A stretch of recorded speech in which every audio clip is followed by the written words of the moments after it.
June 1948, Berlin.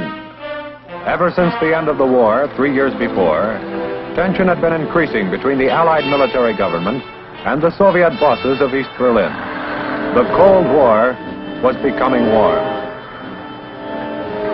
2.5 million people, more than half of Berlin's population, lived in the American, British, and French zones. But the whole city was surrounded by the Soviet zone of Germany. Supplying the 2.5 million people of the western sectors was a system of rails, canals, and roads. Suddenly, the Soviet military government in Berlin clamped down a land blockade of the Allied sectors of the city. The suspension of all traffic successfully blocked all surface access to the city. The Soviets claimed that technical difficulties caused the stoppage. The truth was that they were trying to force the Western Allies to surrender their position in Berlin. And the weapon was hunger. The occupation personnel of the Western nations, both military and civilian, along with the 2.5 million of the German population, were threatened with starvation. What were they all going to do for food and fuel? With all the arteries into the city closed, Berlin was paralyzed. With the fuel supply cut off, there wasn't much electricity. Nearly all of the lights went out. The Allies made an important decision: to hold Berlin. In late June 1948, General Curtis LeMay, commanding general of the U.S. Air Forces in Europe, started the airlift. Our all-out effort began on the 28th, when we airlifted about 300 tons. From airfields like Rhine-Main near Frankfurt, we flew the air corridors through the Soviet zone to Tempelhof Field in Berlin. The airlift was our first important use of air power as an instrument of national policy, according to Secretary of the Air Force Symington and General Vandenberg, Chief of Staff. General Lucius Clay, our European Commander-in-Chief, joined in accepting the challenge. The call went out for cargo aircraft from all parts of the world. From the Caribbean, from Texas, Alaska, Hawaii, Panama, troop carrier squadrons sent C-54s. And before long, MATS was sending them too.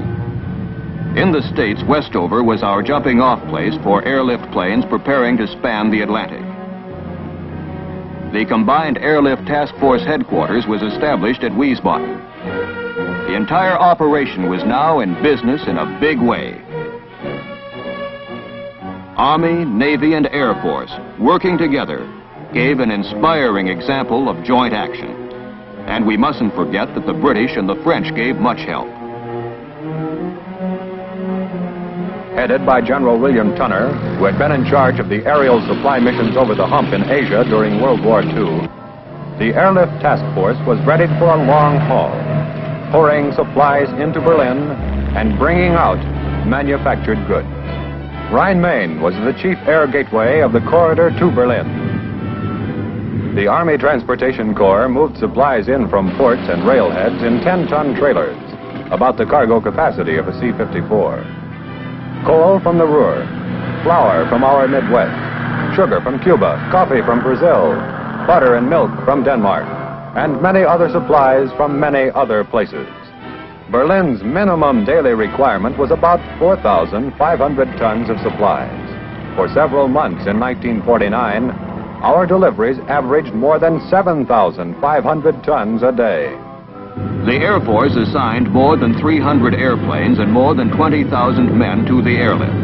And Britain made a large contribution of both aircraft and personnel. It was an operation without precedent and a severe test of precision flying, of logistics, maintenance, communications, and weather service. Some of us had bombed Berlin, and now we were trying to keep the same city alive. It meant that we had to get more from each airplane and from each man than ever before. Takeoffs with full loads were 3 minutes apart. The air corridor to Berlin was narrow and dangerous. With 40 to 50 airplanes going through it simultaneously, they had to be accurately spaced. And until the late stages of the airlift, they were flown at 5 different levels, the levels being 500 feet apart. This called for extremely precise air traffic control. Here, the position of each aircraft in the constant stream of C-54s was plotted and replotted.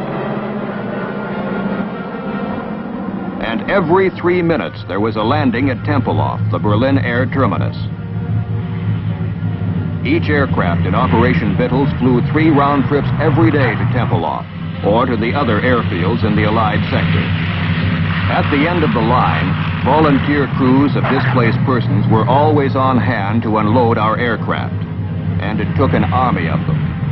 At the height of the airlift, the control tower at Tempelhof handled more than 400 landings and takeoffs every day, 7 days a week, around the clock, and regardless of weather. Operation Vittles really gave us, in 15 months, as much experience in air transport as we ordinarily get in 10 years. When bad weather arrived in the fall, everyone was put to the supreme test. Rain and heavy fog day after day. The communists expected the airlift would be broken, but it wasn't. We kept right on. Army Airways communication system operated a network that fed information to ground control approach at Tempelhof. Rotating GCA antennae tied air and ground together. GCA operators, at radar scopes 24 hours a day, talked us down at the rate of a landing every 3 minutes. Baker George 2, this is the final controller. Remain on receive for the remainder of this transmission. Maintain your present elevation and continue vector 315. You're almost at the glide path. Begin your rate of descent at 500 feet per minute. We're starting down the glide path. Rate of descent is good. Azimuth is good. Elevation good. Very nice flying indeed. Maintain your heading. On course. On the glide path. Very good. Now over the end of the runway. Azimuth and elevation both perfect. Touchdown in 4 seconds. Take it over, Baker George 2. It's all yours from here. At first we used a good many C-47s, but for an operation on this scale they were too small and too slow. So the C-54s took over. We soon began setting records, and then we broke them as fast as we made them. Coal was vitally important. We had to fly it in if there was going to be any heat or light or power in West Berlin. The coal came from the Ruhr and was sacked in war surplus duffel bags. We saw to it that every pound was put to good use.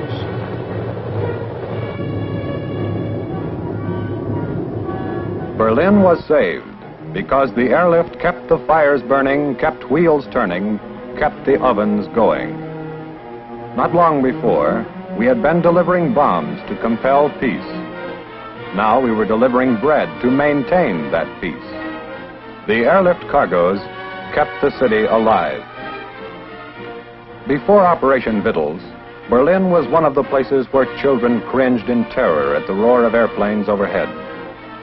The airlift planes taught them they need cringe no more. In 15 months, the airlift brought in 2.25 million tons of supplies, life-sustaining necessities, the greatest feat in transportation history, achieved by the RAF, the United States Army, Navy, and Air Force. Meanwhile, in this building at Fort Worth, Texas, another great Air Force achievement of a different kind was taking shape. The B-36, the first genuine intercontinental bomber. No aircraft had ever had a wing spread like this, 230 feet. That's equal to a distance from home plate in Yankee Stadium to a point over 100 feet beyond the second base. No bomber ever had such tremendous fuselage space. From nose to tail and from wall to wall, the equal of 10 good-sized living rooms. The B-36 was first conceived in 1941, and by 1946, she was ready for her first test flight. Big, wasn't she? Her main function was to carry bombs, but she went up well armed with 8 gun turrets, each mounting 2 20-millimeter cannon that could fire explosive shells as well as armor-piercing projectiles. That was more and better armament than any other bomber ever had. Being one of the most complicated engines of war ever built, the B-36 needed a crew of 16 specialists. Every one of them was a man of great experience and skill, and they worked together for long periods and achieved a high degree of teamwork. It was an honor to be picked as a member of a B-36 crew, and the men who flew the big bomber came to admire her. Talk about power. In the late stages of development, the B-36 had 6 piston engines of 3,800 horsepower each, and 4 jet engines, each capable of 5,200 pounds of thrust at takeoff.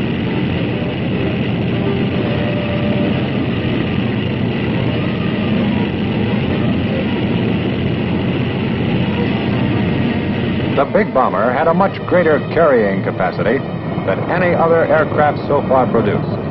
There was room in the 4 big bomb bays for 100 500-pound bombs, or when tremendously big ones were needed, the cargo could be 2 bombs, each weighing 21 tons.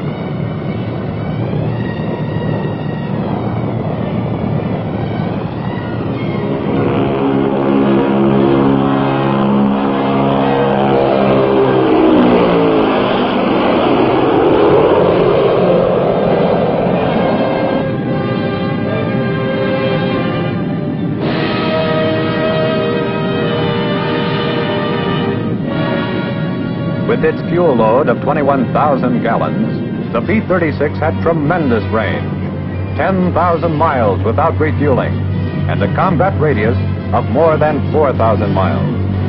Even at great altitudes, and at more than 400 miles an hour, the B-36 was a steady flying platform, a stable and accurate bomber. Over the target.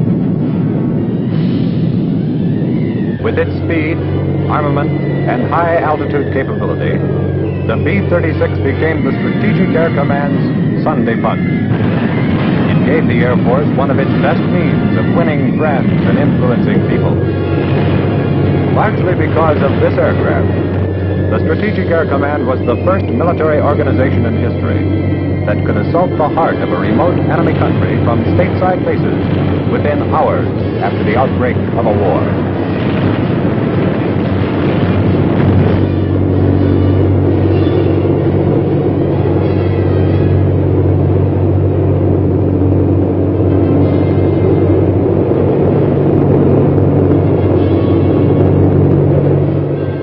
The B-36 proved to be a great airplane, and there was no question as to where it belonged.